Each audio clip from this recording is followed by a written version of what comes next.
அண்மை செய்தி. கரூர் சம்பவத்தில் உயிரிழந்த நபர்களின் குடும்பத்திற்கு அரசு பணி வழங்கியதற்கு எதிரான மனு மீது தற்போது விசாரணை தொடங்கியிருக்கிறது. மேலும் விவரங்களோடு இணைகிறார் செய்தியாளர் ராஜேஷ். வணக்கம் ராஜேஷ், விவரங்கள். வணக்கம். கரூர் சம்பவத்தில் உயிரிழந்த நபர்களுடைய குடும்பத்தில் ஒருவருக்கு அரசு பணி வழங்க வேண்டும் என அது சம்பந்தமான அந்த வழக்கு என்பது விசாரணை தொடங்கி இருக்கிறது.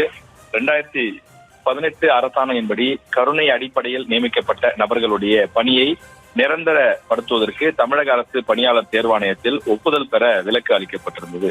டிஎன்பிஎஸ்சியினுடைய இணை செயலாளர் தரப்பில் பதில் மனுவும் தாக்கல் செய்யப்பட்டிருக்கக்கூடிய நிலையில கரூர் வேலுச்சாமிபுரத்தில் நடந்த கூட்ட நெரிசலில் உயிரிழந்தவர்களின் குடும்ப உறுப்பினர்களுக்கு அரசு வேலை வழங்குவது அரசாங்கத்தால் எடுக்கப்பட்ட ஒரு திட்டமிட்ட கொள்கை முடிவாகும். மேலும் அது அரசியலமைப்பு சட்டத்தின் கடமைக்கு உட்பட்டு செயல்படுவதாகும் என்றும் குறிப்பிடப்பட்டது. அரசு தரப்பில் உயர்நீதிமன்ற மதுரை கிளையில் பதில் மனு தாக்கல் செய்யப்பட்டிருக்கக்கூடிய நிலையில தமிழ்நாடு அரசின் வருவாய் மற்றும் பேரிடர் மேலாண்மை துறையினுடைய அரசு செயலாளர் பழனிசாமி இதில் பதில் மனுவை தாக்கல் செய்திருக்கின்றார். எனவே இந்த கரூர் விவகாரத்தை பொறுத்தவரையிலே நீதிமன்றத்தில் வழக்கு விசாரணையானது தொடங்கி இருக்கின்றது.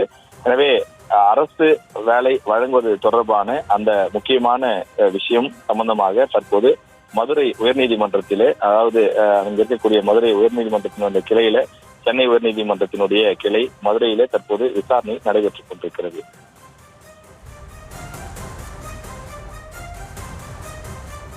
கூடுதல் விவரங்களுக்கு நன்றி ராஜேஷ்.